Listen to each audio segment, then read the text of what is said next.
காரணமே என்னன்னா, மற்ற மாவட்டங்கள் எப்படியோ எங்களுக்கு தெரியாது. எங்க காஞ்சிபுரம் வடக்கு மாவட்டத்துல தாய் கழகத்துக்கு இணையாக இளைஞர் அணி, மாணவர் அணி, மகளிர் அணி அமைப்பு இருக்கிற ஒரே மாவட்டம் எங்க மாவட்டம் தான்.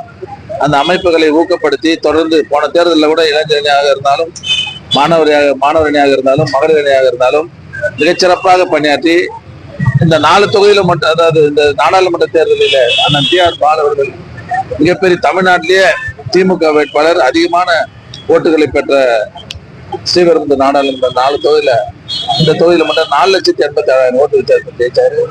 ஆக இவ்வளவு பெரிய வெற்றியை பெறுவதற்கு காரணம் என்னன்னா, இந்த அணிகள்ல இருக்கிற இளைஞர்களை சேர்ந்த, மாணவர்களை சேர்ந்த தம்பிகள், அதே மகளிரை சேர்ந்த சகோதரிகள்லாம் மிகச்சிறப்பாக நல்ல நிர்வாகிகள்லாம் நாங்க போட்டுக்கிறோம். இப்ப அவங்களாம் ஆர்வத்தோடு இப்ப பாத்தீங்கன்னா புது இளைஞர்கள், ஏற்கனவே இருக்கிற இளைஞர்கள் தவிர ஒரு 30% இளைஞர்கள் மாட்டு கட்சியில இருந்து பொதுவா கட்சியை சாராதவர்களை சேர்க்க திட்டமிட்டு அந்த பணியை நாங்கள் தொடங்கி இருக்கிறோம்.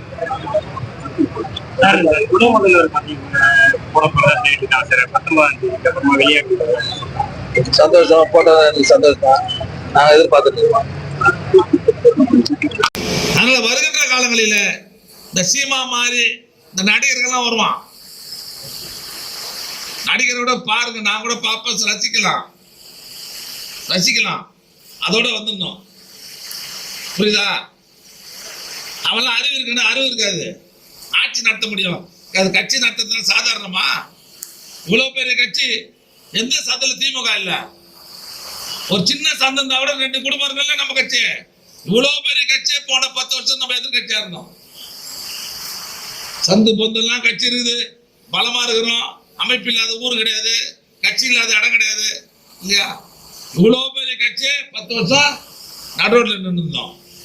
இதெல்லாம் வருவான்.